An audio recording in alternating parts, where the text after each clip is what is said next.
Hello, this is Finn McCool, video 2, part 2. Last time we read, Finn McCool was really scared because Cullen was coming to get him. So I'm going to continue reading the second part of Finn McCool, and I want you to, your purpose for reading is to think of the setting where the story takes place, our characters, and the main event in this story. Okay? Oh, and your favorite part. Don't forget about that. So,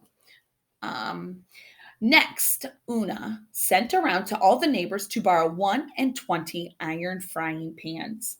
She hid them in 1 and 20 loaves of bread that she baked on the fire in the usual way.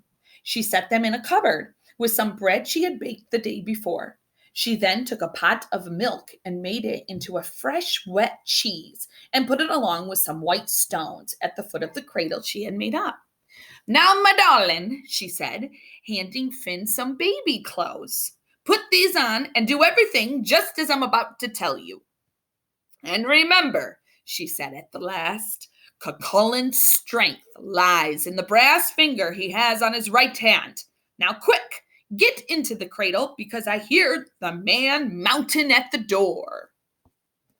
So she baked 21 loaves of bread right here. And in all of those loaves of bread is an iron frying pan. She put the loaves of bread up here in her cupboard. Then she made some wet cheese out of milk.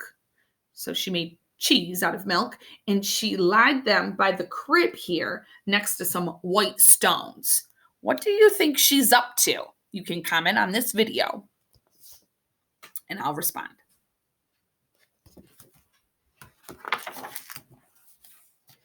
"All right, woman," bellowed the giant at the door.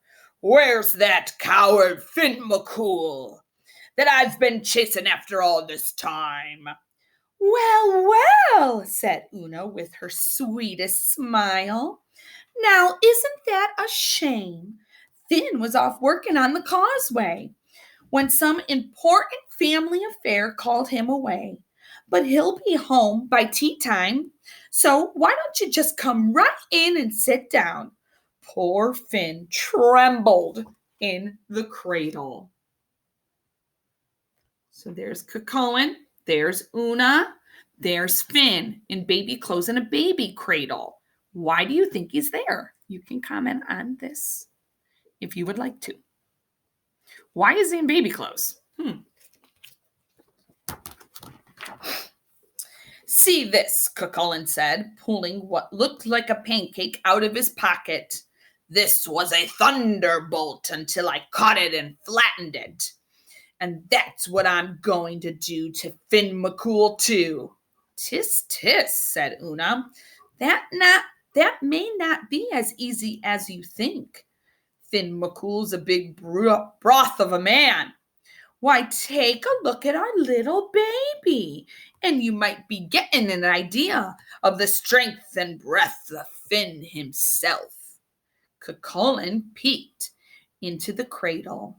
"Sure," said the huge baby, looking back at him. "My," said Cucullin, "what a big boy." "While you're waiting, why not have a bite to eat?" said Una. She put some loaves of bread on the table, along with a can or two of butter and a pile of cabbages.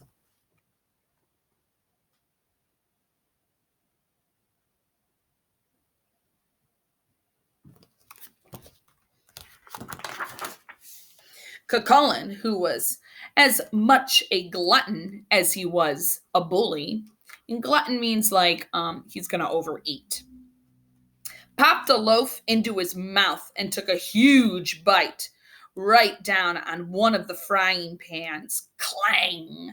"Yow!" shouted Cucullin. "What kind of devil's bread is this? Here are 2 of my teeth out." "That's Finn's bread, the only kind he eats," said Una. "Is it a bit too tough for you?" "Too tough for me," shouted Cucullin. "I should say not. Just give me another." Cucullin chomped into another loaf and into another frying pan. I'll not have a tooth left in my mouth, woman. There's 2 more out. Cucullin hollered even louder.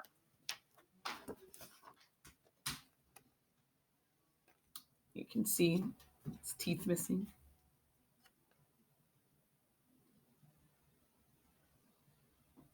There's the loaf of bread with the frying pan.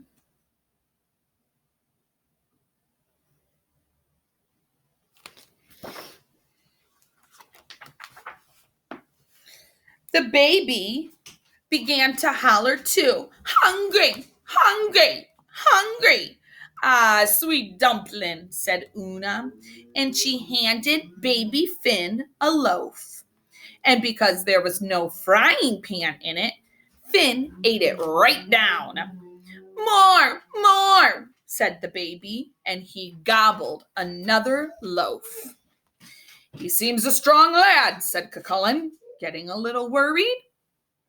If this was the baby, the father must indeed be a bit stronger than Cucullin thought. Ah, yes, said Una, beaming. Why, instead of dollies, he loves to play with those white stones. They're in his cradle. Show the nice man, baby dear.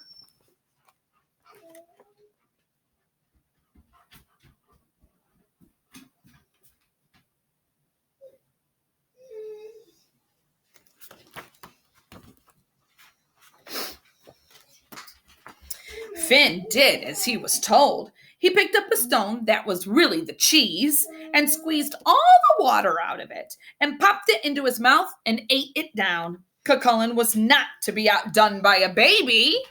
He grabbed a stone and squeezed. He squeezed and squeezed as he might. He couldn't get one drop of water out of it. He popped it into his mouth, and with a chomp, there went the rest of his teeth. Bye-bye.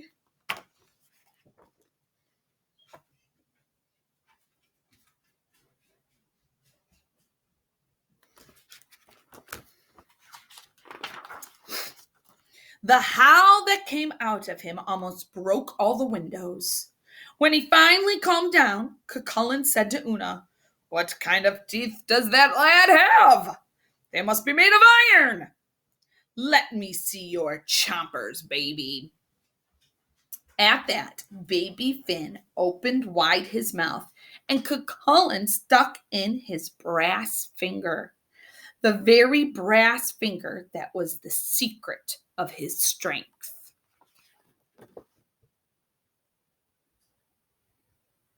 And it looks like Cucullin's going to stick his finger in his mouth. I don't think that's a good idea.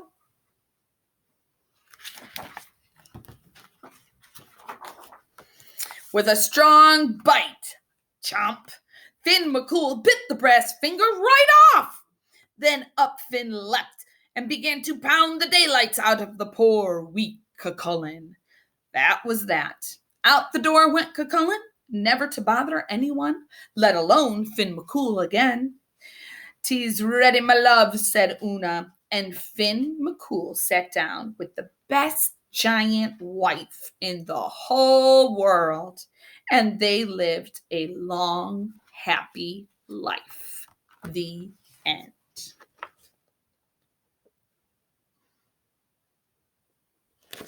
So, we're going to do a story web next time. This is the end of Finn McCool part 2 of this book. But I want you to think about, what did Una do to trick Finn McCool? She definitely outsmarted him. So have a great day, and I'll be back later. Bye-bye.